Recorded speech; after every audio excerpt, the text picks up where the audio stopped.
On entend souvent parler des enfants à besoins particuliers dans les milieux de garde. Mais qu'est-ce qu'un besoin particulier? C'est l'état d'un enfant présentant des caractéristiques qui font obstacle à l'accomplissement d'activités quotidiennes dans son milieu de vie. Donc, un enfant à besoins particuliers, ce n'est pas seulement un enfant qui a reçu un diagnostic. C'est un enfant qui exprime un besoin avec ses propres moyens et qui se manifeste par différents comportements. Par exemple, l'enfant qui fait des crises, l'enfant collé à l'adulte pour qui la séparation est difficile, l'enfant anxieux qui craint la proximité des autres, l'enfant agressif envers les autres. Derrière chaque comportement se cache un besoin, et c'est l'observation qui va nous permettre d'identifier ce besoin. Pour bien intervenir avec chacun, il faut personnaliser nos interventions en fonction de qui est cet enfant, quelles sont ses forces, ses intérêts et ses besoins. Avec tous les enfants, il faut faire la même chose parce que chaque enfant est unique. Ce n'est pas toujours évident d'intervenir lorsqu'un enfant frappe un autre. Je me demande comment dois-je intervenir dans ce cas-là. L'observation est la clé pour aider l'éducatrice à trouver le besoin. Elle peut utiliser ses propres observations et également les observations des parents qui sont experts de leur enfant. Savoir comment se comporte l'enfant dans des situations similaires à la maison, connaître l'histoire de vie de l'enfant, ça va aider l'éducatrice et aussi les parents à bien identifier le besoin de l'enfant.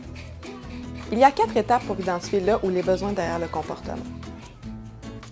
Prenons l'exemple d'un enfant de 2 ans qui frappe un autre enfant. L'éducatrice doit d'abord recueillir ses observations par écrit et ensuite les comparer pour faire ressortir les similitudes. Elle doit préciser le nombre de fois il frappe, à quel moment de la journée, à quel moment de la semaine. Il frappe qui? Quel est le contexte, son émotion?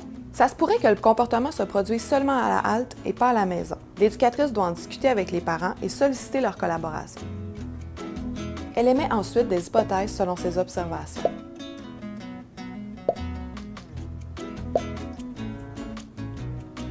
Le parent peut l'aider à identifier la raison du comportement. Une fois que l'hypothèse la plus probable est choisie, l'éducatrice identifie le besoin de l'enfant.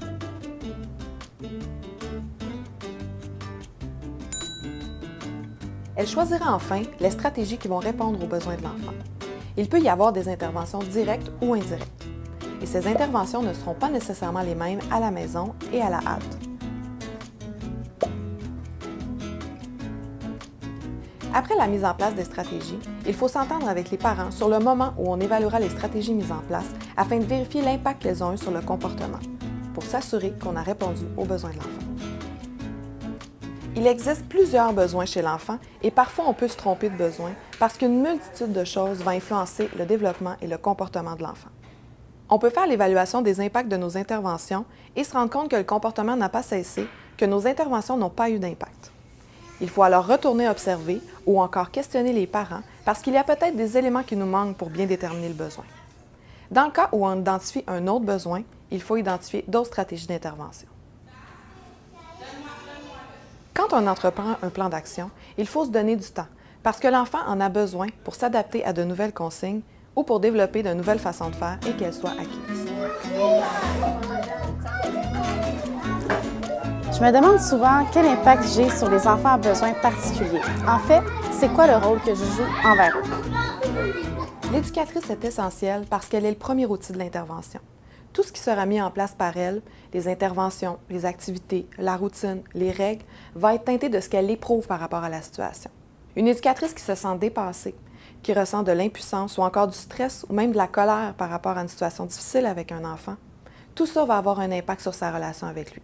Comme elle est le premier outil de l'intervention, elle doit se regarder, admettre ses limites, se remettre en question, aller chercher de l'aide et, au besoin, reconstruire un lien de confiance avec l'enfant. L'enfant a besoin de sentir qu'il est une personne aimable et que le regard bienveillant que l'adulte lui porte est sincère. Le lien de confiance entre l'éducatrice et l'enfant, c'est la fondation sur laquelle les interventions pourront s'appuyer pour avoir un impact. La relation de confiance est à la base de l'intervention. J'ai l'impression toute la journée de lui dire non, touche pas à ça, fais pas ça. Je sais pas comment je préfère autrement avec cet enfant-là. Il est important de ramener le plaisir dans la relation avec l'enfant, parce qu'il apprend par le jeu. Intervenir seulement quand l'enfant a un comportement dérangeant, ça va contribuer à augmenter le risque de récidive de ce comportement. L'éducatrice peut miser sur les forces de l'enfant et ses intérêts pour le faire participer à la vie du groupe. Le développement d'un sentiment de confiance, la connaissance de soi, le sentiment d'appartenance et le sentiment de réussite chez l'enfant auront un impact positif sur son estime de soi et ça viendra influencer l'ensemble de ses comportements. L'éducatrice qui est disponible et à l'écoute des enfants facilite la création du lien de confiance. Tous les enfants ont besoin d'attention bienveillante pour se construire de façon positive et notamment ceux qui ont des besoins particuliers. Une formation est offerte par l'Association des haltes-garderies communautaires du Québec pour mieux outiller les éducatrices dans l'accompagnement des enfants à besoins particuliers. Elle s'intitule « J'exprime mes besoins à ma façon ». Le recueil d'outils d'observation, Observer pour mieux s'adapter, est offert en complément à la formation et est aussi en vente à l'association.